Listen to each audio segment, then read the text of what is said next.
The house was drowning in sorrow until a stranger arrived just days before Christmas. She knew things no one should know, and won the children over with gestures no one could explain. What seemed like mere coincidence revealed something far deeper and life-changing. Before we begin, become part of our family here on the channel. Subscribe now, hit that like button. It helps our work so much. And write in the comments which city you're watching from. I love knowing how far our stories reach. December had always been the hardest month for Robert Miller, not because of the biting cold of a New York winter or the rush of the holiday season, but because December brought with it the most painful memories a man could carry. Exactly 18 months ago, his life had fallen apart in a way he had never imagined possible. Simple accident, a traffic mishap, the kind you see on the news and think, what a tragedy. My heart goes out to the families, never imagining that one day it would be your own tragedy, your own family torn apart. Catherine was coming home from school with Anne, her younger sister, when the truck lost control on the expressway. 2 lives gone in a matter of seconds, leaving behind a void that seemed to grow with each passing day. Robert lost his wife. The twins, Mary and Sarah, lost their mother, and the house that was once filled with laughter and lively conversations transformed into a kind of silent battlefield. The girls were only 4 years old when it all happened. They were sweet, affectionate children who would run through the house singing the songs their mother taught them, who would ask to be held at any hour and filled Sundays with joy with their innocent games. But after the accident, it was as if something inside them had broken too. It wasn't just sadness, it was a deep anger, a mistrust of any adult who tried to get close. They screamed, bit, pushed, threw food at the wall, woke up in the middle of the night shouting, and refused to sleep alone. Robert tried everything: psychologists, pediatricians, child psychiatrists. Nothing worked. The girls seemed to have built a wall around themselves, and any attempt to get closer was met with more violence, more screams, more despair. That's when he realized he needed professional help at home, someone who could stay with the children while he worked and who knew how to handle the situation. The first caregiver lasted 3 days. She left in tears after Mary bit her arm so hard it left a mark.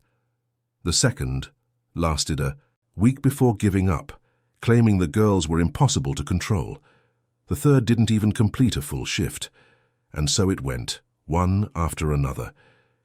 8 different professionals had passed through the Miller house in the last 6 months, some with years of experience, others newly graduated, all with one thing in common: the inability to deal with 2 small children consumed by grief. Robert was at his limit.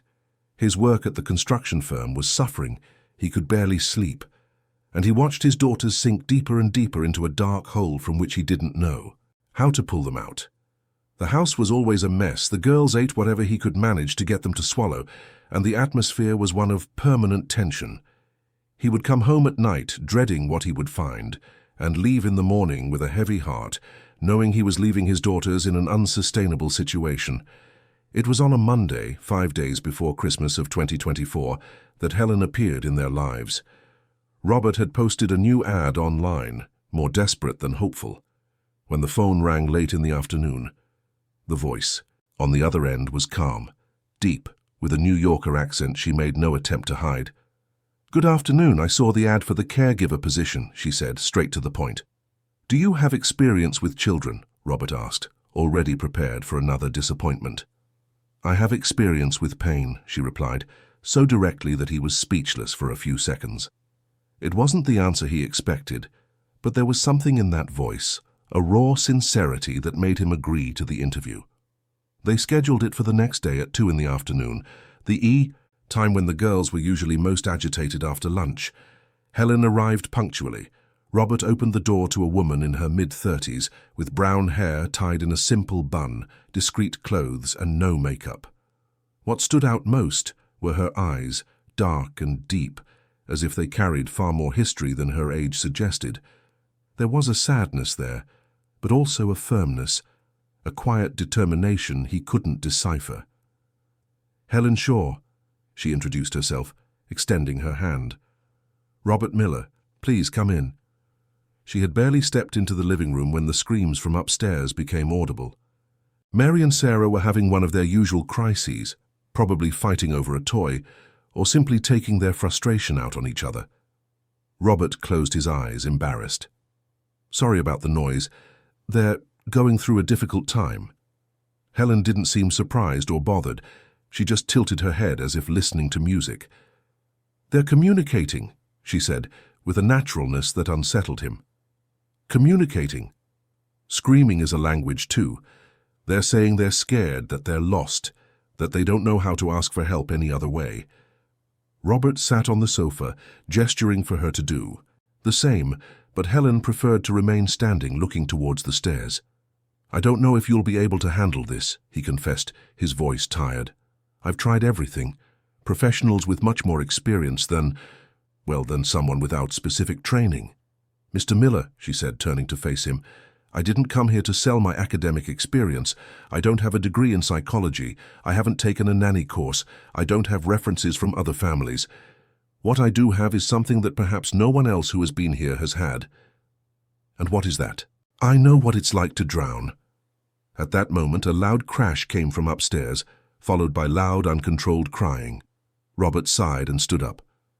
I have to go up there and try to calm them down. May I come with you? He hesitated. All the other candidates had asked to meet the children, but always at a more controlled moment after he had managed to calm them. Helen was asking to walk into the eye of the storm. Are you sure? They can be quite aggressive. I'm sure. They went up the stairs together, the noise getting louder. With each step, the girls' room looked like a battlefield, toys scattered everywhere, clothes thrown on the floor, the two of them pushing and screaming at each other in an argument no one even knew how it had started. Robert entered first, trying to separate his daughters. Mary, Sarah, stop it, that's enough. The girls looked at him with that expression he knew so well, a mixture of anger and sadness that broke his heart. Mary, always the more explosive one, crossed her arms and pouted. Sarah, more introspective, threw herself on the bed and pretended to be asleep. Girls, this is Helen. She's going to stay with you for a few days. Neither of them even glanced in the woman's direction. Robert was about to apologize again when Helen knelt, bringing herself to the children's eye level. Hi, Mary. Hi, Sarah. Mary looked at her suspiciously. Are you going to leave like all the others? The question took everyone by surprise. It was the first time in months that one of the girls had directed a complete sentence at a strange adult. Helen thought for a moment before answering. I don't know. That depends on whether you let me. Stay. We don't let anyone stay, said Sarah, emerging from behind a pillow. We're bad. Who told you you're bad? Everyone. The teacher at school, the women who came here, Daddy when he gets mad. Robert felt his heart clench. He had indeed said that a few times in moments of utter despair. You know what I think? Helen said, sitting on the floor. I think you're not bad. I think you're drowning. Mary frowned. What do you mean drowning? There's no pool here. Not in water, in feeling. Sometimes we have so much sadness, so much longing, so much fear, that it's like being underwater, unable to breathe. And then we flail our arms, scream, push away everyone who tries to help, because we've forgotten how to accept help. The girls fell silent, processing her words. Robert was also quiet, impressed by the simplicity and accuracy of the explanation. Do you miss your mommy? Helen asked. It was as if someone had flipped a switch.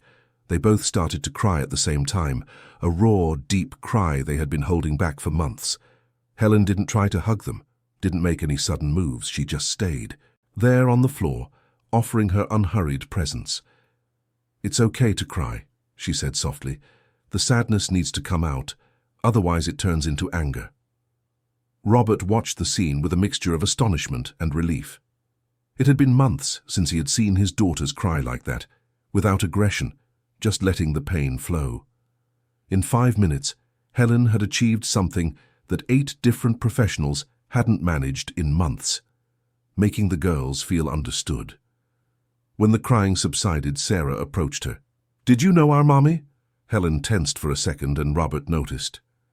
There was an almost imperceptible hesitation before she answered. Why do you ask? Because you know how we're feeling. A lot of people know how you're feeling, Sarah. A lot of people have felt lost like this before. It wasn't quite an answer to the question, but the girls seemed to accept it. Helen stood up and looked at Robert. "If you'd like, I can start tomorrow." "Are you sure? This was just the first contact. They might—" "I can start tomorrow," she repeated, with the same firmness in her voice. Robert nodded, more out of desperation than conviction. He had no other options, and Helen had accomplished something unprecedented in those few minutes. "All right, 7 in the morning? I'll be here at 7. When she left, the girls were quieter than usual. They ate dinner without complaining, took a bath without fighting, and for the first time in weeks went to bed without a fuss. Robert stayed in the living room, trying to process what had happened. There was something different about that woman, something he couldn't identify. The way she spoke to the girls, how she seemed to understand exactly what they were going through, how she knew the right words to say. And that hesitation when Sarah asked if she knew Catherine. Why had she gotten nervous? Robert shook his head, trying to push the thoughts away. It didn't matter who Helen was or where she came from. If she could bring a little peace to his daughters, that was all he needed to know, at least for now. That night, for the first time in 18 months, the Miller house fell silent. Not the heavy, tense silence of before, but a different kind of silence. A silence that carried the promise that maybe, just maybe, things could start to change. Helen arrived the next day at exactly 7 in the morning, as promised. Robert was still finishing getting ready for work when he heard the doorbell. He hurried downstairs, adjusting his tie, and opened the door to find her there, punctual, with the same serene expression as the day before. "Good morning, Mr. Miller." "Good morning, Helen. The girls are still asleep. It was a quiet night, thank God." She nodded and came inside, looking around the house attentively. It was a beautiful, spacious, well-furnished house, but it carried on its walls and in its corners that sense of neglect that only a family deep in mourning can imprint. There were toys scattered in the corners, clothes folded on the sofa waiting to be put away, a pile of dishes in the kitchen sink. It wasn't dirtiness, it was materialized exhaustion. "I'll leave my phone number on the fridge," Robert said, grabbing a piece of paper. "Call me if there's any emergency. There's food in the freezer for the girls' lunch. They like pasta, but they're a bit picky with other dishes." Helen watched as he spoke, but her attention seemed to be on other details of the house. The way the dishes were arranged in the drying rack, the position of the sofa in the living room. Small things an ordinary person wouldn't notice. "What time do they usually wake up?" "Between 8 and 8:30. But be prepared, because they wake up in a bad mood. It's nothing personal." "I know." Robert picked up his briefcase and hesitated at the door. "Helen, yesterday you achieved something that no one else had. But their behavior can change completely from one day to the next. If it gets too difficult, call me, okay? You don't have to endure it out of pride. Thank you for your concern, Mr. Miller, but I'll be fine." There was a confidence in her voice that he wished he could feel, too. Robert left for work with a heavy heart, as always, but for the first time in a long time, with a small spark of hope. Helen was alone in the house for almost an hour before she heard the first sounds from upstairs. It started slowly, a shuffling of feet, then low voices, and then the unmistakable sound of something being knocked over. She went up the stairs calmly and found the girls in the bathroom trying to reach the toothpaste on a shelf that was too high for them. "Good morning," she said, leaning against the doorframe. The two turned around, and Mary immediately crossed her arms. "We don't want to brush our teeth." "That's fine, let's have breakfast then." Sarah looked at her sister, confused. All the other caregivers had insisted on hygiene before anything else. "Aren't you going to tell us we have to brush our teeth?" "Why would I? If you don't want to, you don't want to. But I'm going to make a really delicious breakfast, and whoever has clean teeth will be able to taste it better." It was a different approach, and the girls didn't quite know how to react. They followed Helen down to the kitchen, curious to see what she would do. Helen opened the refrigerator and began to examine its contents. There were eggs, milk, fruit, bread, butter, simple ingredients, but she seemed to be calculating something in her mind. "Do you like pancakes?"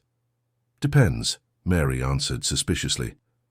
"Mommy used to make pancakes with banana that were really good," Sarah said more quietly. Helen paused for a second, her hands still, on the refrigerator door. With banana and cinnamon. The two girls looked at each other, surprised. How did you know?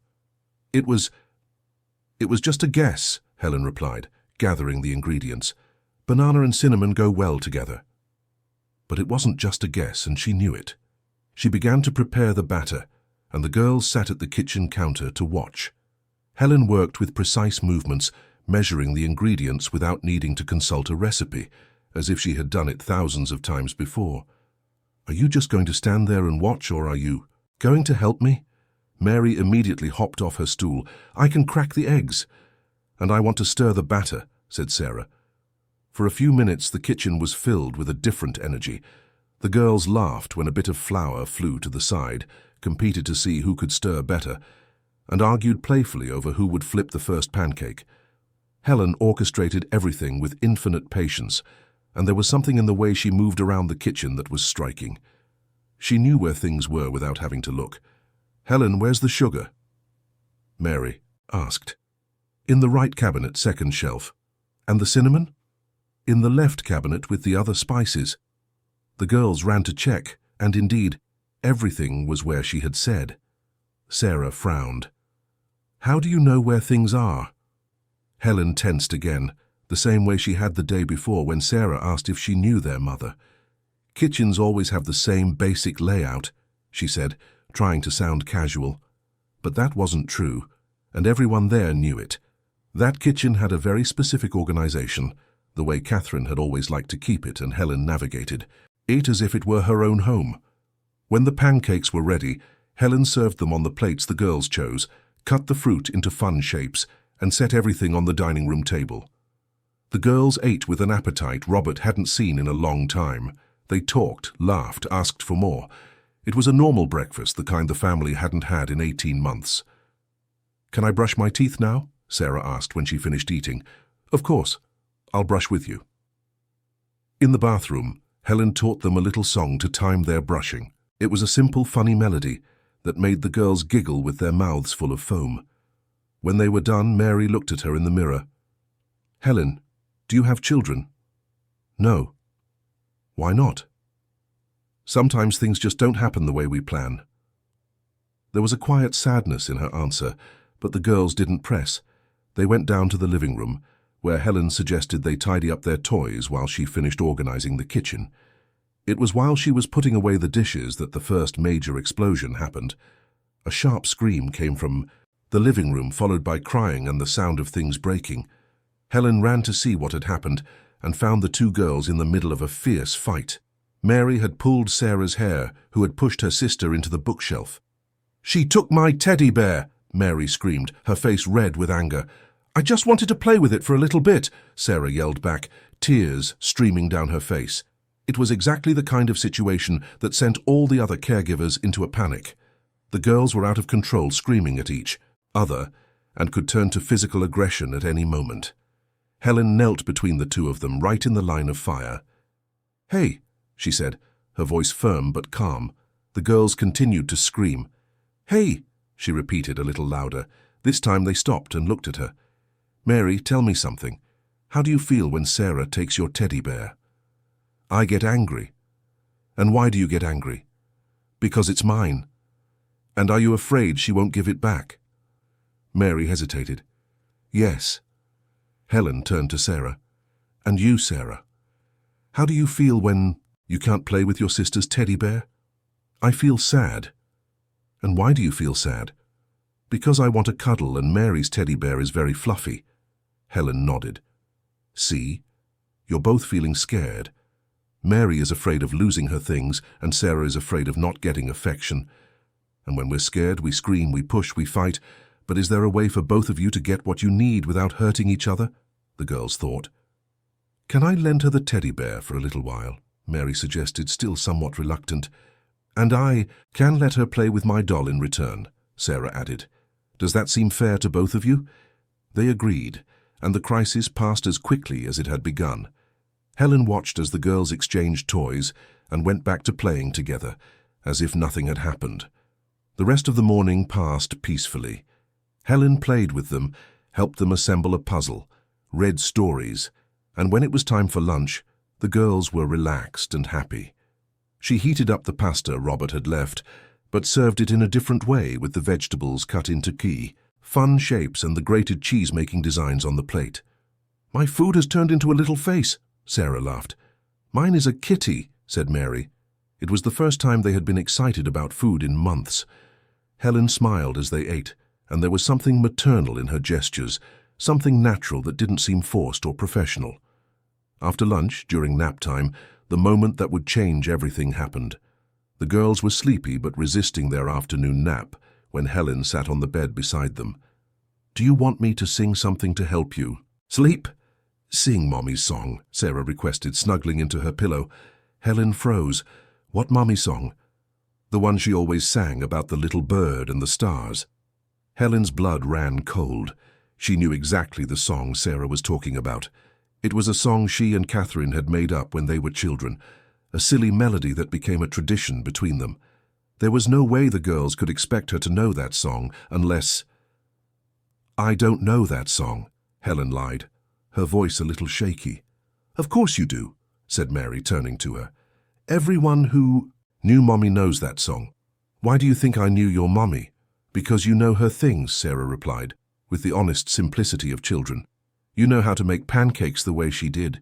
You know where things are in the kitchen. You know how to talk to us the way she did." Helen was cornered. The girls looked at her expectantly, waiting for her to confirm what they already knew in their hearts. She closed her eyes for a moment, fighting back the tears that threatened to fall. "She was my friend," she finally whispered. "What kind? A friend?" Mary asked. "A very good friend. We'd known each other since we were little." The girls sat up in bed, now wide awake. "Tell us what she was like when she was little," Sarah pleaded. "Please," Mary added. Helen looked at their expectant little faces and felt her heart shatter. How could she explain to two 5-year-old children that she wasn't there just for a job, that there was a guilt that consumed her every day, that she was trying to pay a debt that could never be settled? She was just like you. She loved to play, to sing, to make pancakes. She was affectionate, she took care of everyone. And you were her best friend. We were very close." It wasn't a lie, but it wasn't the whole truth either. Helen and Catherine were more than friends. They were like sisters, and Anne, the younger sister who died in the accident, was like a daughter to them both. "Then sing the song," Sarah insisted. "If you were friends, you know it." Helen took a deep breath. There was no escaping it now. She began to hum softly, her voice thick with emotion. "Little bird, in flight, little bird in song, carry sleep through the night, bring the peace where you belong. When the little stars are shining bright, you will dream of all you love with all your might." The girls lay down immediately, smiles on their faces. It was exactly the song their mother sang, with the perfect melody, the right intonation, even the usual rhythm. "Just like her," Mary murmured, her eyes already closed. In a few minutes, both were fast asleep. Helen sat on the edge of the bed, looking at their serene little faces, and finally let the tears fall. She had kept that song in her heart for so long, and singing it again was like opening a wound that had not yet healed. When Robert came home late that afternoon, he found the girls playing peacefully in the living room and Helen reading a book on the sofa. The atmosphere in the house was completely different. "How was the day?" he asked, still suspicious that the peace could be real. "It was good," Helen answered. "They ate well, slept at the right time, and played without fighting." "Daddy!" Mary shouted, running to him. "Helen knows how to make pancakes just like Mommy." "And she sang Mommy's song for us," Sarah added. Robert looked at Helen, confused. "Mommy's song?" "The one she always sang about the little bird and the stars," Mary explained. Robert's world stopped. That was a song only Catherine sang, one she said she had made up with a childhood friend. There was no way Helen could know that song unless— "Helen," he said, his voice controlled, "can I speak with you in the kitchen?" She nodded and followed him, leaving the girls playing in the living room. "How do you know that song?" Helen leaned against the kitchen counter, avoiding his gaze. "I told you I was a friend of Catherine's." "What kind of friend? A friend from work? From the gym? From church?" "A childhood friend." Robert studied her for a long moment. Catherine told me about her childhood friend. She said they lost touch years ago, that she didn't even know where she was. Sometimes people find each other again. When did you reconnect? Helen hesitated, and in that hesitation, Robert understood there was much more to the story than she was telling. Does it matter? It matters if you're in my house, taking care of my daughters and lying to me. I'm not lying, but you're not telling the whole truth either. They stared at each other for a moment in silent tension. Finally, Helen sighed. Mr. Miller, I understand your suspicion, but what matters is that your daughters are doing well. For the first time in a long time, they're eating, sleeping, playing. If my presence here is helping them, shouldn't that be enough? For now, Robert replied, but I will find out the whole truth, Helen. You can be sure of that. She nodded as if she had been expecting that threat. All right, I just ask one thing. Don't take your suspicions out on the girls. They're just starting to trust again. Robert watched Helen leave the kitchen and return to the living room, where the girls greeted her with genuine smiles. He stood there, leaning on the counter, trying to process everything he had discovered that day. Helen knew too much. She knew the house's routine, the girls' tastes, intimate songs that only Catherine sang. Either she was lying about how she knew his wife, or there was a much deeper story between them than she was willing to tell. But while these doubts consumed him, he couldn't deny the obvious. His daughters were different. They were happy. And that, at least for now, was more important than any mystery from the past. The following days passed in a strange mix of normality and tension. Helen arrived punctually every morning, cared for the girls with a dedication that seemed genuine, and the transformations were undeniable. Mary and Sarah were eating better, sleeping through the night, playing together without the angry outbursts that had become routine. But Robert couldn't shake the feeling that he was living in a well-crafted charade. On Wednesday, Helen's third day at the house, he decided to investigate. He came home from work early, around 3 in the afternoon, and parked on the next street over, where he could see the house without being seen. He stayed there for almost an hour, watching through the living room windows. Helen was sitting on the floor with the girls, assembling a giant jigsaw puzzle. From a distance, it looked like a perfect domestic scene, an attentive caregiver and 2 happy children. But there was something in Helen's body language, in the way she moved through the house, that continued to bother Robert. She didn't behave like an employee. She behaved like someone who belonged there. When he finally entered the house, the girls ran to greet him with tight hugs, something they hadn't done in months. "Daddy, Daddy, Helen taught us how to make things with modeling clay," Mary shouted, showing him a small sculpture of colored clay. "And look what I made," said Sarah, holding up a poorly drawn bird, but made with so much care it broke Robert's heart. "It's beautiful, sweetie. Did you behave well?"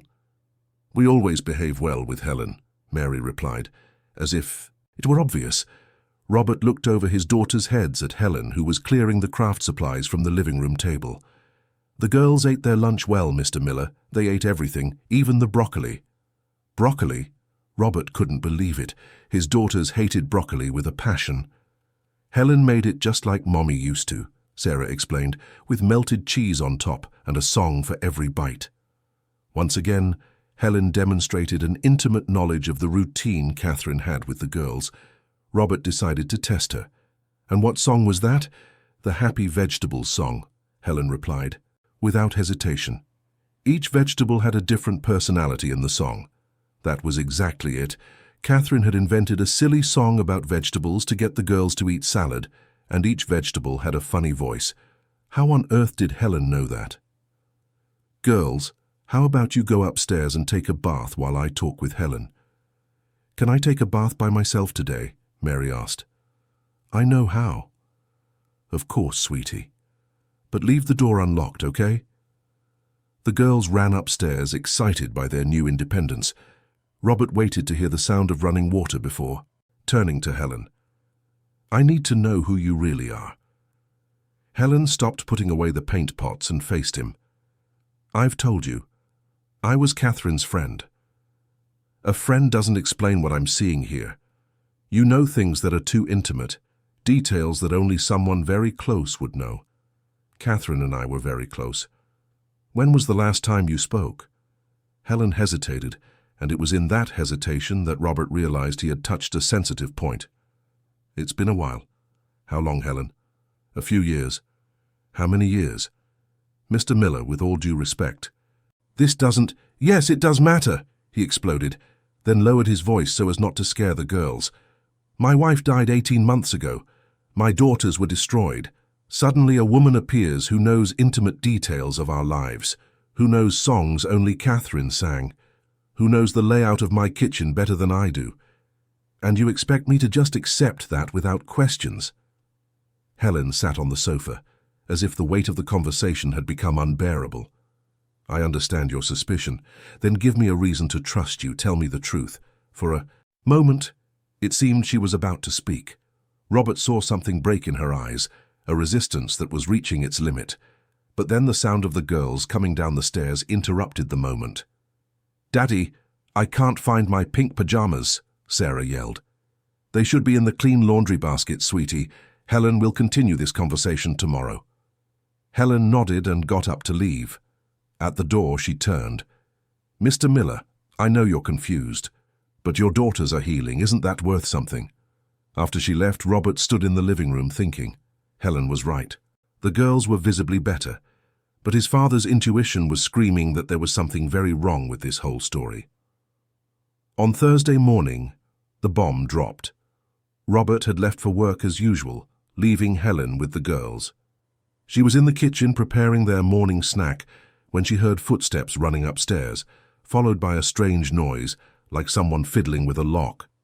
She went up to investigate and found the two girls standing in front of the door to what had been Catherine's office, the door that Robert had kept locked since the accident, because he couldn't enter that room without breaking down. What are you two doing? Trying to open the door, Mary said matter-of-factly. Why?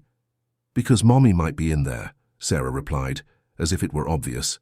Helen felt her heart ache. Why do you think Mommy is in there?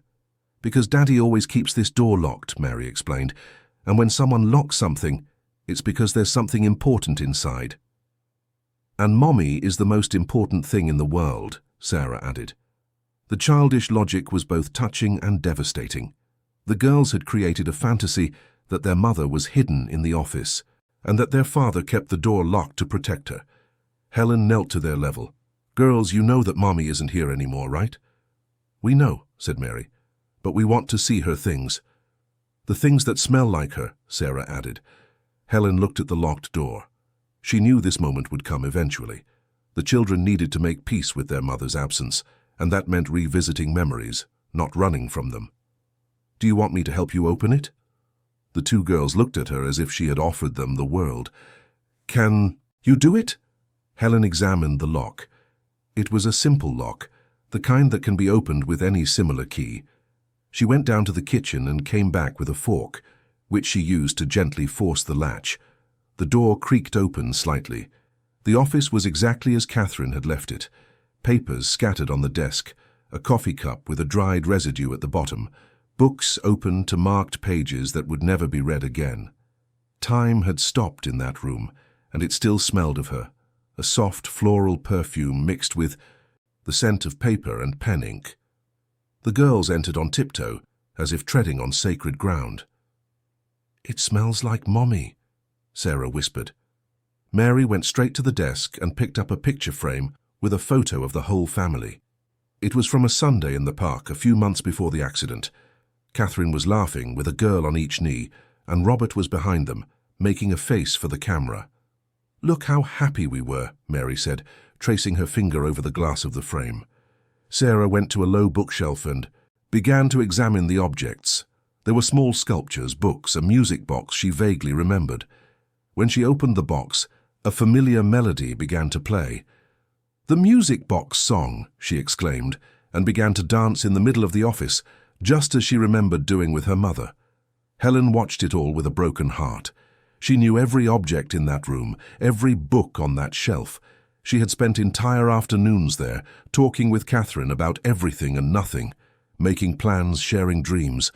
Seeing the girls rediscover that space was like reliving every painful memory. It was when Mary found the photo album that the situation became complicated. "Helen, look, there are a bunch of pictures of Mommy when she was little." Mary flipped through the pages quickly, stopping at random photos and making comments. Baby Catherine, child Catherine, teenage Catherine. And then, on a page in the middle of the album, she stopped completely. "Helen." The tone of Mary's voice made Helen come closer immediately. "This is you." Helen looked at the photo and felt the world spin.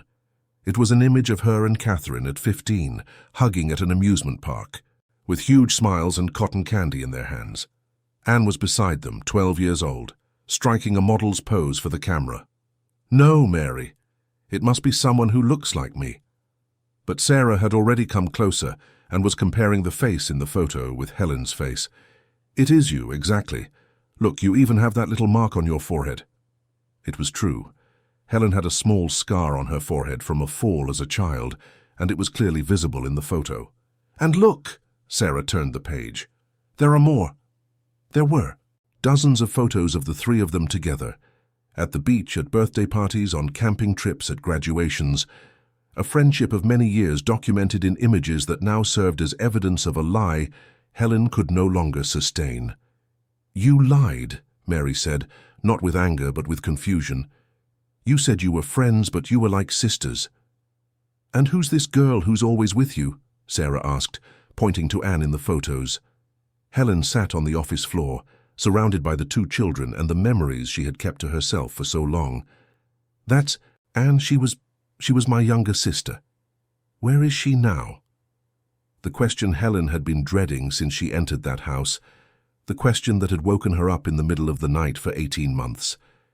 "She died in the same accident as your mommy." The girls processed the information in silence.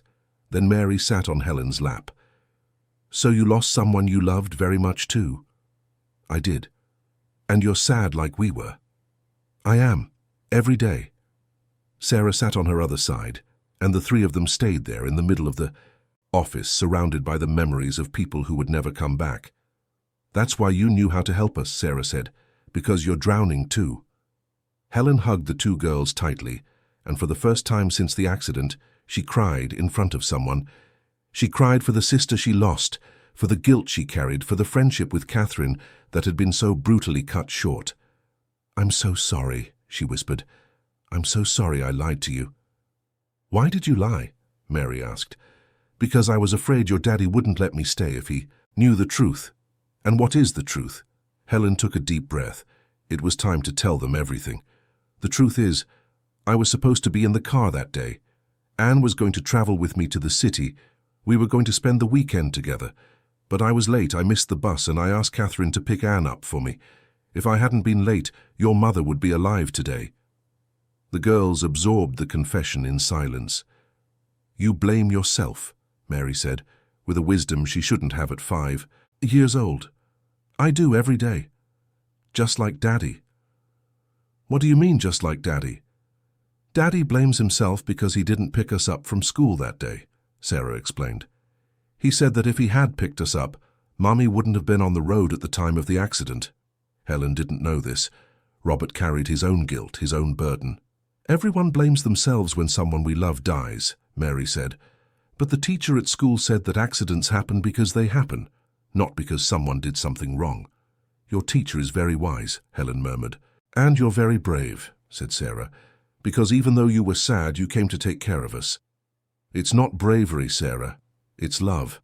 I loved your mommy and Anne very much, and when I heard you were suffering like I was, I had to do something." They stayed there for almost an hour, talking about Catherine, about Anne, about the longing that hurts but also warms the heart. Helen told stories of her childhood with Catherine, of the mischief they got into, of the dreams they shared. The girls absorbed every word, building a more complete picture of the mother they had lost. It was Sarah who first noticed someone at the door. "Daddy?" Robert was standing in the office doorway, his face pale, clearly in shock.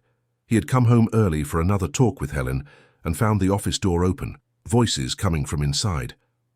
"Robert," Helen said, getting up quickly, "I can explain." But he wasn't looking at her.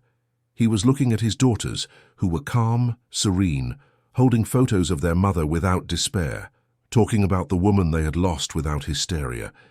It was the first time since the accident that he had seen the girls in that room without them breaking down in tears.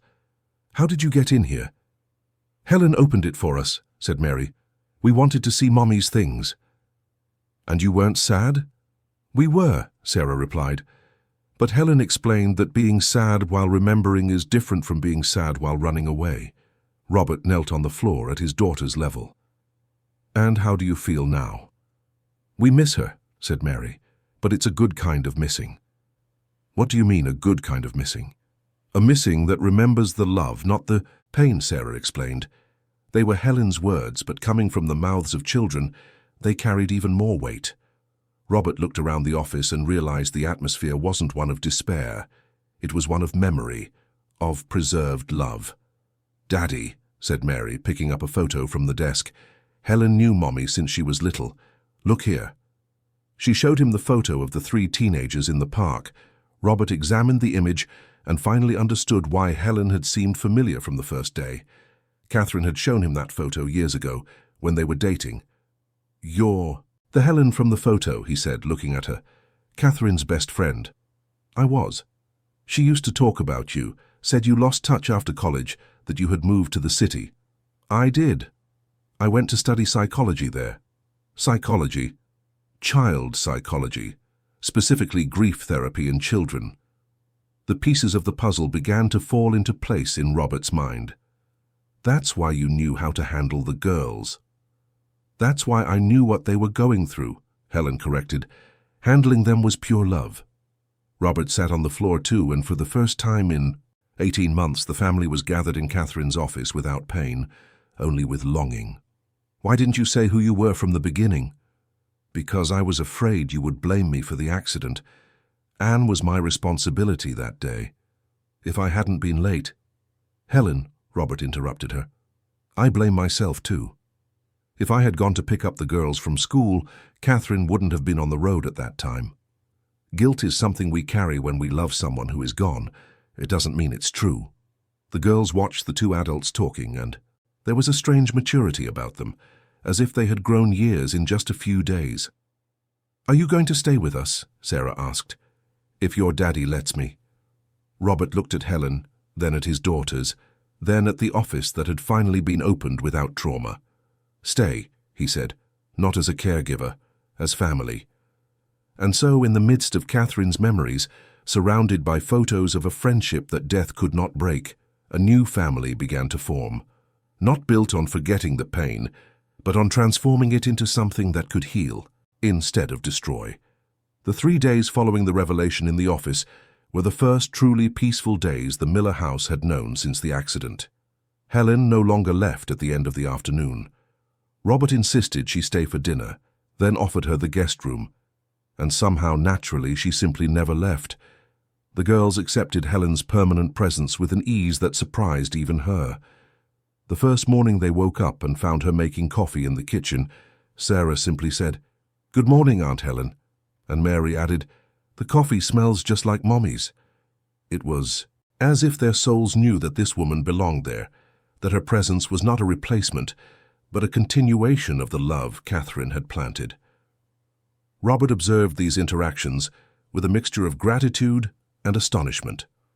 Helen moved through the house as if she had always been there, but not in an invasive way. She respected the spaces, respected the routines, and above all, she respected Catherine's memory. She didn't try to take the girl's mother's place, but offered a new kind of love built on the foundation of the old love. On Friday, the day before Christmas Eve, Helen suggested something no one expected. "Girls, would you like to visit Mommy?" They were all in the living room after breakfast when she asked the question. Robert nearly dropped the coffee cup he was holding. "Visit how?" Mary asked. "At the cemetery. To bring her flowers, talk a little." Sarah and Mary looked at each other. They had never been to the cemetery since the accident. Robert had tried to take them a few times in the first year, but it always resulted in such intense crying fits that he gave up. "Won't it be sad?" Sarah asked. "Yes, it will," Helen answered honestly. "But it will be a different kind of sadness, a healing sadness that eases the heart. Like the good kind of missing? Mary asked, remembering their conversation in the office. Exactly, like the good kind of missing. Robert intervened. Helen, are you sure they might? They're ready, she said, looking at the girls. Are you ready?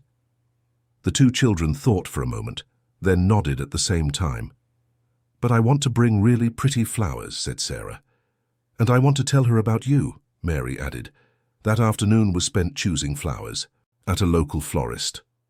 Helen let the girls choose entirely on their own without interfering with the colors or types. Mary opted for sunflowers because they're big and cheerful like Mommy was. Sarah chose white roses because they're delicate and smell nice. Robert bought lilies, Catherine's favorite flowers.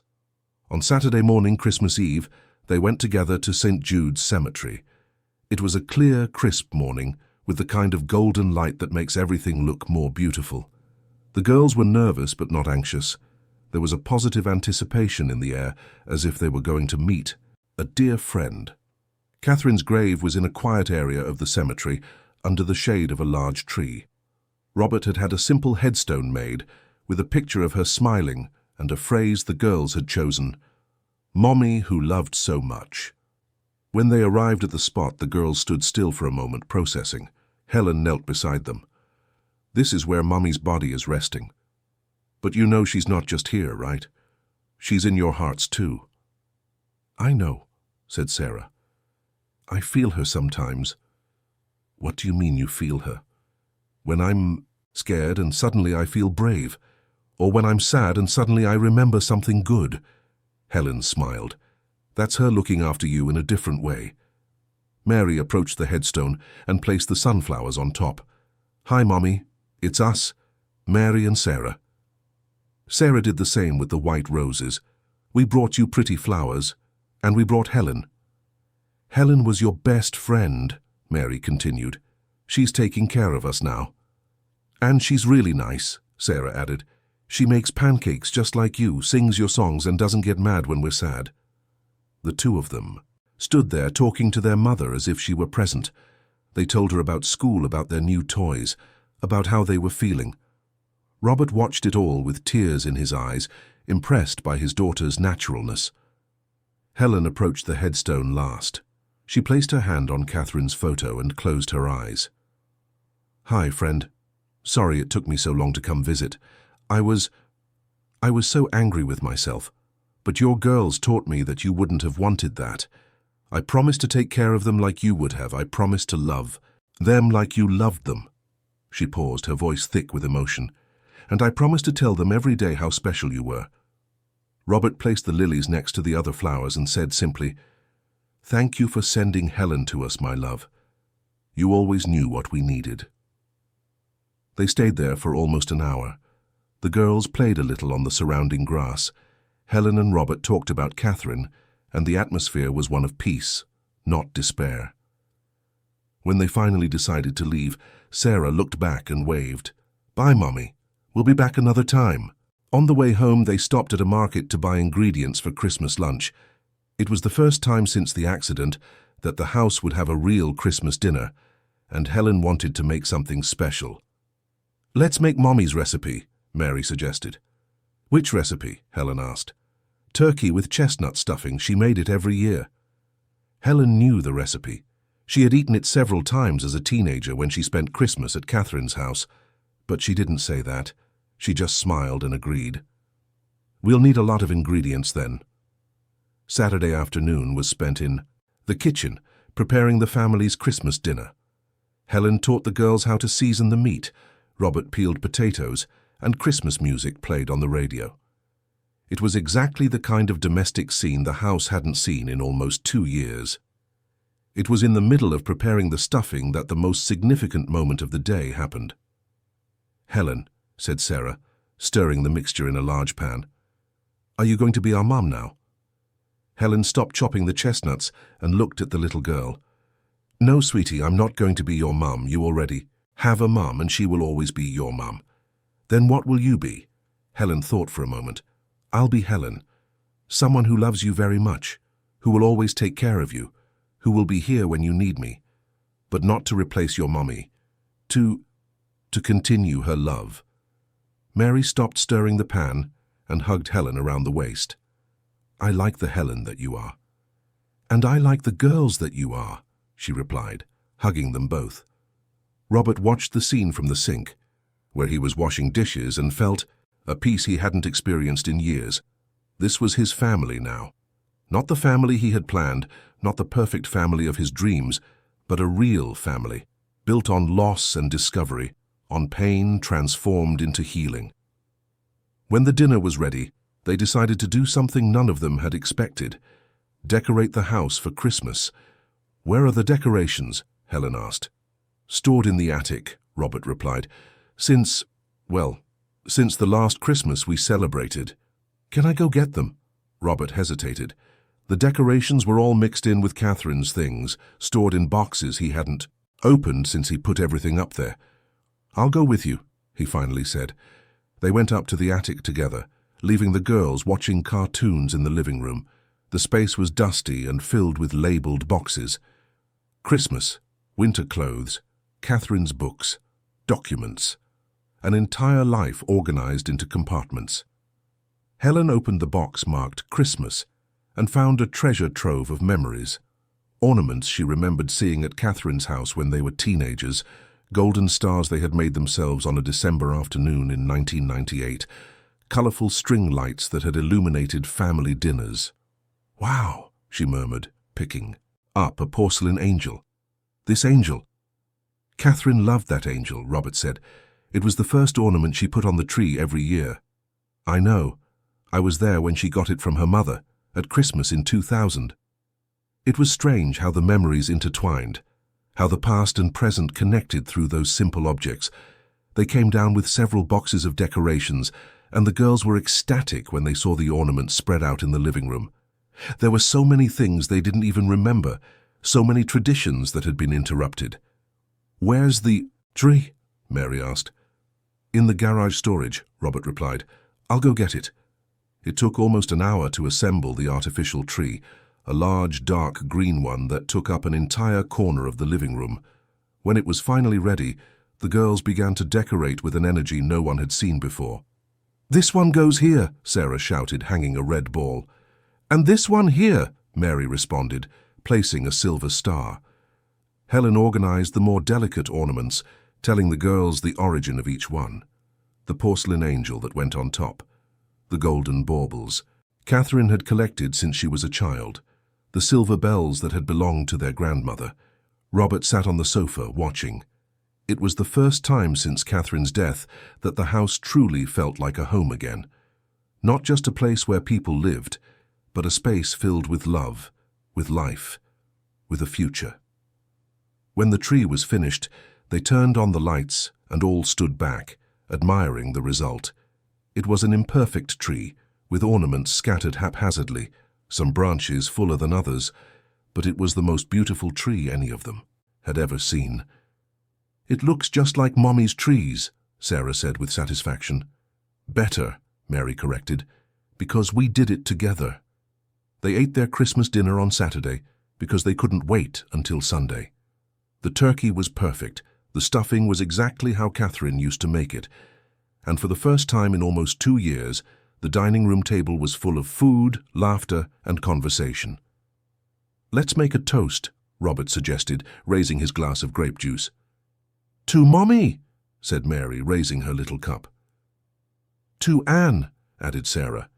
"To the people we love who are watching over us from afar," Helen completed. "And to our new family," Robert finished. They all toasted together, and in that moment, the house was filled with something that had been absent for so long: hope. After dinner, they settled in the living room around the tree. Helen told Christmas stories from when she and Catherine were children. Robert talked about his first Christmases with Catherine. The girls shared their favorite memories of family dinners. "You know what I liked most about Christmas?" Mary said, leaning on Helen's shoulder. "What?" "When Mommy sang Christmas carols before we went to sleep." "Do you remember the songs?" Helen asked. "I remember some of them." "Want to sing with me?" And there in the living room, illuminated only by the lights of the Christmas tree, they began to sing Silent Night together. Robert joined them, his deep voice harmonizing with the girls' high-pitched voices and Helen's soft one. Sarah hummed along, making up words when she didn't remember the lyrics. It was during this song that the moment that gives this whole story its title happened. In the middle of the song, Sarah started to laugh, not a restrained giggle, but a hearty, spontaneous laugh full of pure joy. Mary looked at her and started laughing too, infected by her sister. In a few seconds, the two were laughing uncontrollably, lying on the living room rug, rolling around with laughter. Robert stopped singing and just stared at his daughters. It was the first time in 18 months that he had heard that sound. Their true laughter, free, unburdened, with no sadness hidden underneath. It was the sound of childhood returning, of joy resettling, of life beginning again. Helen also stopped singing and watched the scene with tears in her eyes. This was what she had come for, without knowing she was looking for it. Not just the girl's healing, but her own forgiveness. Seeing those children happy again was proof that love can be stronger than guilt, that life can be rebuilt even after the most devastating loss. "Why are you laughing?" Robert asked, starting to smile too. "I don't know," Mary replied between giggles. "It's just that everything is so good." "And Helen sang a little off-key on the heavenly peace part," Sarah added, pointing at Helen. "I do not sing off-key," Helen protested, feigning indignation. "Yes, you do," the two shouted, in unison, and started laughing again. Robert and Helen looked at each other and started laughing too.